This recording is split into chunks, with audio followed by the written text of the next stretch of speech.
If you had seen his face that night, how confidently he swung those keys, how proudly he announced that our home now belonged to someone who deserved it, you would understand why I didn't collapse the way he expected. His words were meant to destroy me, to shatter me into something small and forgettable, but instead they awakened a fire he never knew existed. Because the moment a woman realizes the person she trusted the most has been lying in the shadows, she becomes something he never prepared for, unbreakable. The evening had started beautifully, or maybe I only believed it was beautiful because I was still living in the illusion of us. I remembered humming quietly as the jasmine-scented candles flickered along the dining table. The room glowed with the warm gold light of the chandelier we had chosen together on a rainy Sunday. I had cooked Ethan's favorite meal, garlic butter chicken with roasted potatoes, because for the first time in months, I felt like we were finding each other again, or at least I thought so. I didn't know then that sometimes silence doesn't mean peace. Sometimes silence is the sound of a heart preparing to walk away. When the door finally opened, the clock had already crossed 10. Ethan stepped inside, but something was different.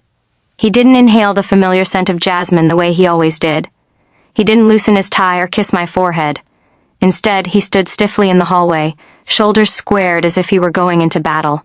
Except the war he came to fight was against the woman who had spent years loving him without conditions. "We need to talk," he said, and the tone told me the conversation was already rehearsed. I wiped my hands on a cloth and quietly nodded.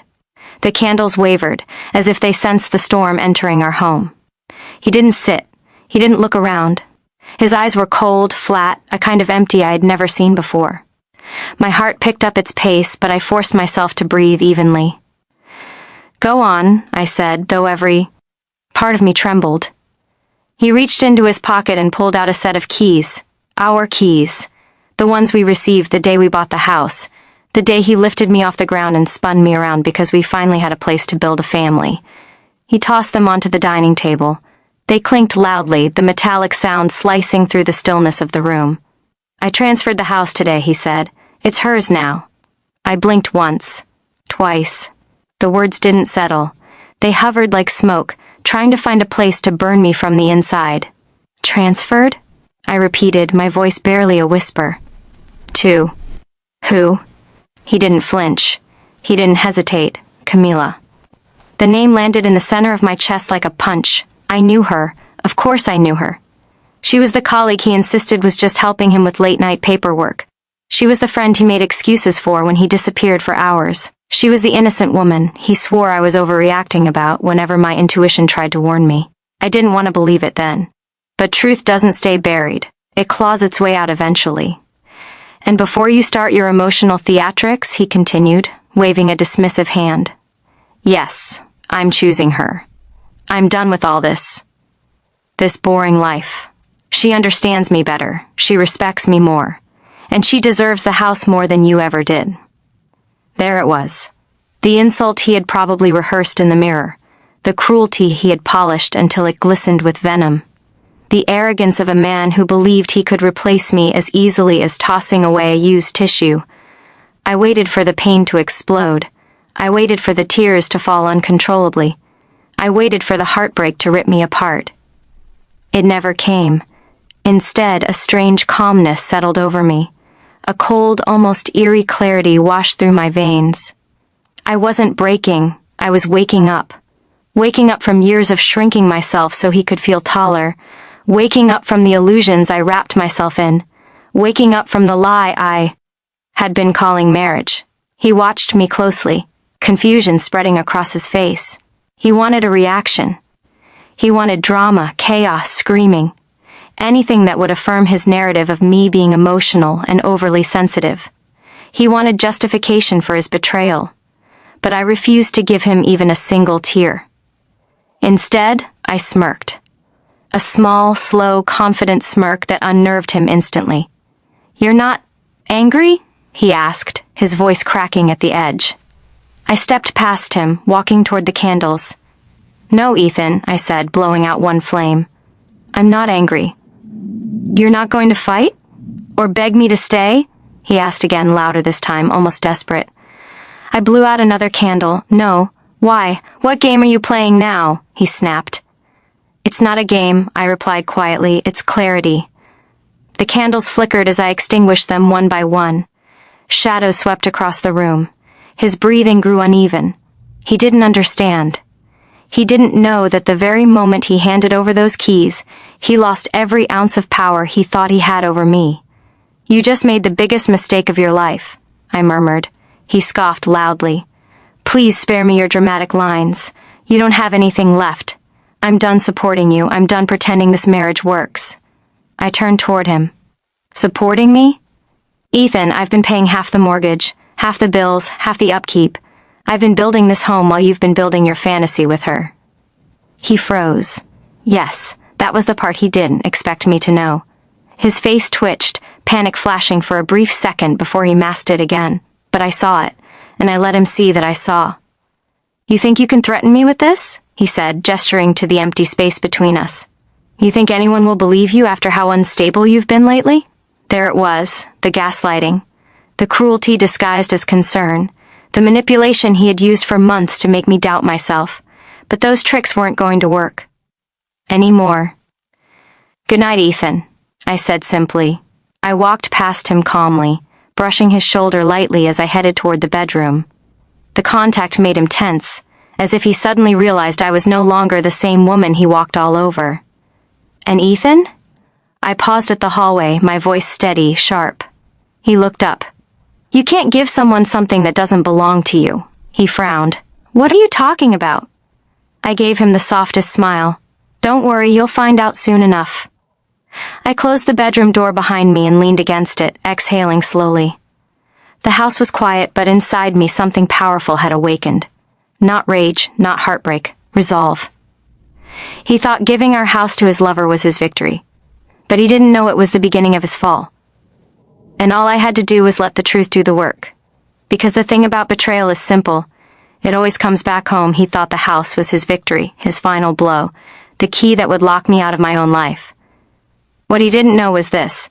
When you hand someone a weapon, you should be prepared for the moment they decide to use it, and I had never been more ready to fight for myself than the morning after he betrayed me. When the sun rose, I didn't wake up in pieces. I didn't wake up hollow or defeated. I woke up with a clarity that felt almost holy, as if betrayal had burned away all the illusions I had clung to. The bed beside me was empty, cold, untouched. Ethan had stayed out all night, probably celebrating the life he thought he was beginning with her. I sat up slowly, feet brushing against the floor, and for a long moment I just stared at the wall, not in heartbreak but in realization. I had spent so long trying to save a marriage that he had abandoned long before he confessed it. I had fought alone, loved alone, believed alone. And now, for the first time in years, I wasn't afraid of losing him. I was afraid of losing myself if I stayed. I made coffee without shaking hands, packed a small overnight bag, collected the documents that mattered, my IDs, my contracts, my bank statements. I didn't touch anything that he bought, anything that carried the scent of his manipulations. I left the kitchen untouched, left the furniture where it was, left his things exactly as he had thrown them. I wanted him to look around and realize the emptiness he created wasn't because I left. It was because he let everything good slip away. Before stepping out, I paused by the front door and looked back. The house felt unfamiliar, almost foreign, as if I were standing inside a memory instead of a home. I locked the door behind me, my heart strangely steady. The first call I made was to Andrea, my lawyer. She had been handling a small property dispute for me months earlier, so I trusted her.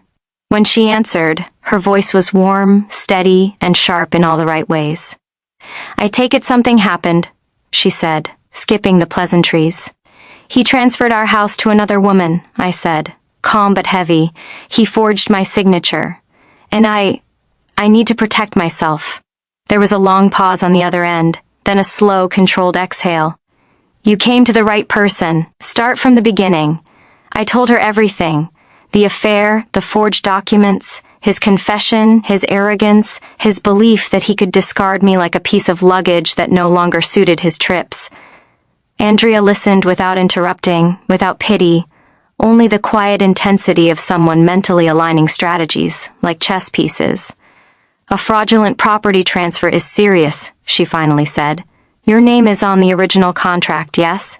"Yes." "And you have access to bank statements showing you contributed financially?" "I have every receipt." "Good," she replied. "Then we'll tear him apart piece by piece. Legally." Her confidence was so steady it comforted me more than any hug could. She explained the steps: filing for marital asset fraud, requesting a property freeze, opening an investigation into the forged signature, and preparing evidence of the affair, not for emotional reasons but because it supported motive. She also warned me that Ethan would try to manipulate the situation, and when he does, she said, "Don't react emotionally. Let him expose himself." I agreed. After the call, I headed to my mother's house. When she opened the door and saw the small bag in my hand, her eyes widened with worry. I didn't have to say anything, she already knew. Mothers can read heartbreak the way they read weather.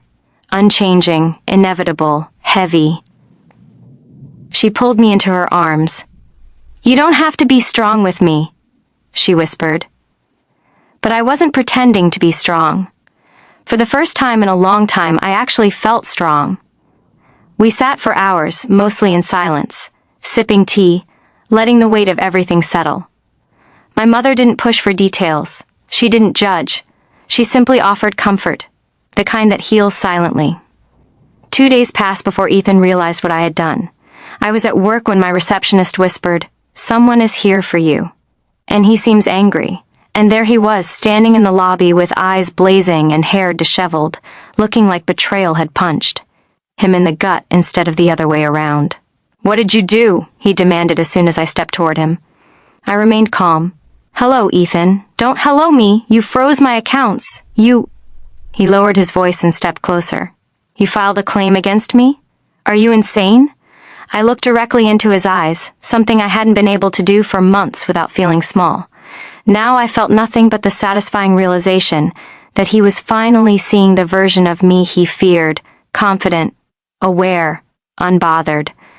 "I'm exercising my legal rights," I said. "Everything I've done is by the book." "You're trying to ruin me," he hissed. "No," I said softly. "You ruined yourself. I'm just not covering it up anymore." He flinched as if the words slapped him. For once he didn't have a smooth comeback. He looked around, checking if anyone was watching, terrified that the image he built would crumble. "I warned you," he said, pointing a finger. "I told you not to push me. And I'm telling you," I replied, equally calm, "that you don't get to threaten me anymore." He gritted his teeth. "You think you're going to win? You think anyone will believe your lies? I told everyone you've been unstable. Maybe I should remind them." I almost laughed. The desperation in his voice was louder than the words. "Go ahead," I said. "Tell them whatever helps you sleep. The truth has documents. Your lies only have panic." His face reddened with anger. But underneath it, fear. The court hearing was scheduled 2 weeks later. In those days I prepared quietly. Andrea gathered every piece of evidence, every signature comparison, every bank record, every message he had ever carelessly left exposed. Ethan and Camila, meanwhile, flaunted their relationship online as if the world applauded betrayal. On the day of the hearing, I walked into the courtroom feeling nervous but determined. Ethan sat on the other side, holding Camila's hand. She wore confidence like a coat she borrowed and didn't quite fit into. Ethan kept glancing my way, expecting me to crack, to crumble, to fail. I didn't. When the judge reviewed the evidence, her eyebrows tightened. Ethan shifted uncomfortably. His lawyer swallowed hard. Camila's hand slipped out of his painfully slow. The forged signature? Exposed. The fraudulent transfer? Invalid. The affair? Documented. The bank statements? Clear as daylight. The lies? Unraveled one by one. When the judge ruled the house wholly mine, the courtroom went silent. Ethan's face drained of color as if the ground beneath him disappeared. "You can't do this," he whispered when the session ended, desperation cracking his voice. I turned to him, my expression soft but firm. "Ethan, you handed the match to the fire. I only stepped back and let it burn. When I walked out of the courthouse, the sky felt brighter. The air felt lighter. I felt free, not because he lost, but because I reclaimed the version of myself he tried to bury. He gave our house to his lover thinking it would destroy me. Instead, it destroyed him. And I walked away not with revenge, but with something far more powerful: peace.